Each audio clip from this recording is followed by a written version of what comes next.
ত্রিপুরা মধ্যশিক্ষা পর্ষদ পরিচালিত 2026 সালের মাধ্যমিক ও উচ্চ মাধ্যমিক পরীক্ষার রুটিন।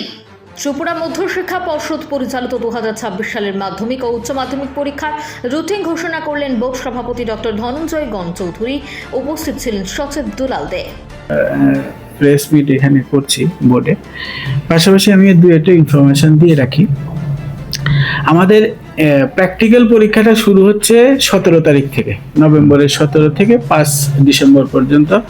আর এই পরীক্ষার যাবতীয় কাগজপত্র, সায়েন্স বা আর্টস সবাই ভোকেশনাল ও প্র্যাকটিক্যাল হয়, সমস্ত ম্যাটেরিয়ালস 17 তারিখ থেকে শুরু হচ্ছে 5 তারিখ পর্যন্ত। সমস্ত ম্যাটেরিয়ালস নেওয়া হয়ে গেছে, দুই একটা হয়তো বাকি আছে, এর মধ্যে নিয়ে যাবে ওরা। তো এটা গেল একটা পরীক্ষা, আমাদের অলরেডি শুরু হয়ে যাচ্ছে এর মধ্যে। আর 5 ডিসেম্বর। আর গতবার যারা এনরোলমেন্ট রেজিস্ট্রেশন করেছিল 25-এ পরীক্ষা দেওয়ার জন্য, অথচ কোনো কারণে পরীক্ষা দিতে পারেনি, তাহলে সেই সমস্ত স্টুডেন্টদেরকে এবার আবার নতুন করে ফ্রেশ রেজিস্ট্রেশন করতে হবে। এটা জানে ওনারা, মানে স্কুল কর্তৃপক্ষ জানে। তবু আমি আবার কথাটা মনে করিয়ে দিচ্ছি, এখন আমাদের টিবিএসসি অনলাইন পোর্টাল ওপেন আছে, সবাই সময় মতো রেজিস্ট্রেশন এনরোলমেন্ট আবার যাতে করে নেয়, আমি সবার কাছে আবেদন রাখবো, সমস্ত স্কুল কর্তৃপক্ষকে। এটা মানে নভেম্বর মাস তো রাখবোই খোলা, নভেম্বরটা খোলা থাকবে, কারণ আমি শুরু করতে কিছুদিন দেরি হয়ে গেছে, কারণ আমাদের ওই পোর্টালে মাইগ্রেশন চলছিল ডিআইটিতে। এর জন্য আমরা যেটা শিডিউল টাইম ছিল টাইমে শুরু করতে পারিনি, কিছুদিন লেট হয়েছে, সেই জন্য আমরা নভেম্বর মাসটা পুরোটাই রাখবো খোলা।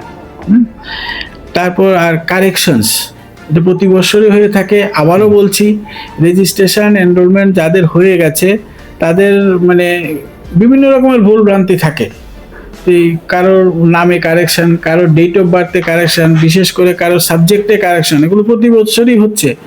এখনও সময় আছে, সময় থাকতেই কারেকশনগুলো করে নিলে পরবর্তী সময়ে যখন অ্যাডমিট ছাপানো হয়ে যায় তখন এই জটিলতাটা আর আসে না, পরীক্ষা হলে এই জটিলতাটা আর আসে না। তাই আমি আবারও বলছি সবাইকে, সবাই যেন তাদের রেজিস্ট্রেশন এনরোলমেন্টগুলো ভালোভাবে চেক করেন, স্টুডেন্টের সাথে কথা বলে যদি কোনো কারেকশনের দরকার হয়, মানে খুব সহসা ইমিডিয়েট বোর্ডে এসে যোগাযোগ করে কারেকশনের ব্যবস্থা করেন। আর স্পেশাল এনরোলমেন্ট বা রেজিস্ট্রেশন, এক্সটার্নাল ক্যান্ডিডেটদের জন্য রেজিস্ট্রেশন এনরোলমেন্ট আমাদের এখন চলছে, আরও কিছুদিন চলবে। আমি সবাইকে বলবো সময় মতো এই কাজগুলো করে নেওয়ার জন্য। আর কন্টিনিউ কম্পার্টমেন্টাল বা এক্সটার্নাল কম্পার্টমেন্টালের ফর্ম ফিল আপ অনেক আগেই শেষ হয়ে গেছে। আমরা যতটুকু জানি, আমাদের ব্রাঞ্চ অফিসারদের সঙ্গে অনেকে যোগাযোগ করেছেন, মানে স্কুল আরও কিছু ফর্ম ফিল আপ বাকি আছে। তো আমরা ওদেরকেও আমরা একটা সুযোগ দেব, লাস্ট আবার আমরা কন্টিনিউ কম্পার্টমেন্টাল এক্সটার্নাল কম্পার্টমেন্টালের ফর্ম ফিল আপের সুযোগ দেব, আরও শেষের দিকে আরেকবার আমরা সময় দেব, আর একটা উইন্ডো দেব ফর্ম ফিল আপ করার জন্য। তো এটা একটু লক্ষ্য রাখার জন্য এই সময়টার দিকে।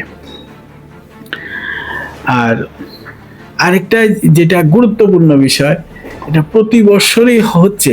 2020 থেকে অনলাইন সিস্টেম চালু হওয়ার পরে 2022-এ আমরা প্রথম অনলাইনের মাধ্যমে পরীক্ষা দিই, ডেটাবেস কালেকশন করি, তখন থেকে এই ব্যাপারটা চলে আসছে, এখনো হচ্ছে, গত বছরও ছিল। এই যে প্র্যাকটিক্যাল পরীক্ষা হবে, প্র্যাকটিক্যাল পরীক্ষায় ইন্টারনাল অ্যাসেসমেন্ট বা প্র্যাকটিক্যালের মার্কস অনলাইনে যখন ফর্ম ফিল আপ হবে জানুয়ারি মাসের 6 তারিখ থেকে, তখন ওনারা এই ফর্ম ফিল আপের সাথে প্র্যাকটিক্যাল এবং ইন্টারনালের মার্কগুলো আপলোড করতে হয় অনলাইনে। আপলোড করার সময় কোনো স্কুল, কিছু সংখ্যক স্কুল কী করে, ভুল করে।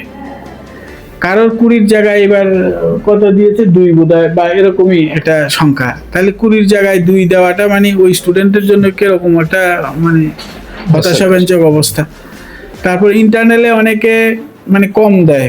এখন কম দেয় বলতে ওরা প্রিন্ট করতে, টাইপ করতে ভুল করে, ডেটা এন্ট্রি করতে ভুল করে। আবার এমনও হয়েছে অ্যাবসেন্ট দেয়, মানে ক্যান্ডিডেট প্রেজেন্ট, পরীক্ষা দিয়েছেন ফুল প্রেজেন্ট এবং ভালো মার্কস পেয়েছে, অথচ ক্যান্ডিডেট অ্যাবসেন্ট। যখন অনলাইন ডাটা এন্ট্রি করে, এটা ভুল হতে পারে, ভুল মানে হবে না এই কথা বলবো না, কিন্তু একটু চেক করলে কিন্তু এই ব্যাপারটা হয় না। অনলাইন ফর্ম ফিল আপ করার পর আমাদের উইন্ডো থাকে, একটা ফেজ থাকে, ভেরিফিকেশন সার্টিফিকেটগুলো ডাউনলোড করে চেক করার একটা জায়গা থাকে। ওই জায়গাটা করলে আর এই ভুলটা হয় না। গতবার পর্যন্ত এমন হয়েছে, আর এবার যেন এরকম না হয়। কারণ এই একবার যদি আমি কাউকে অ্যাবসেন্ট দিয়ে ডাটা আপলোড করে দিই, এই ডাটা তো পরে ফাইনাল হয়ে আমার কাছে চলে আসে, অ্যাডমিটে সেই অ্যাবসেন্টই থাকবে ওই সাবজেক্টে। রেজাল্টের ডেটাবেসে তখন অ্যাবসেন্টই আসবে, মার্কশিটে অ্যাবসেন্টই আসবে।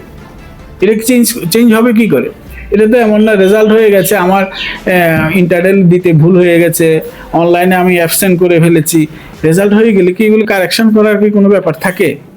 বারবার বলছি, মানে এবারও আমি সবাইকে মানে মানে একদম বিনম্রভাবে মানে এটা রিকোয়েস্ট করছি যে এই পরিস্থিতি যেন না হয় এবার। কারণ এতে স্টুডেন্টের ভীষণ ক্ষতি হয়, আমাদেরকে এটা মানে এটা জটিলতার মধ্যে ফেলে।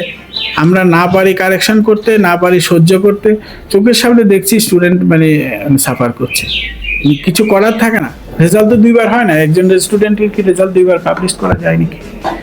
তো এই কথাটি মানে আমি সবাইকে আপনাদের মাধ্যমে জানাতে চাইছি, এই ভুলটি না হয়। সবাইকে ধন্যবাদ। Bureau report into Bangla.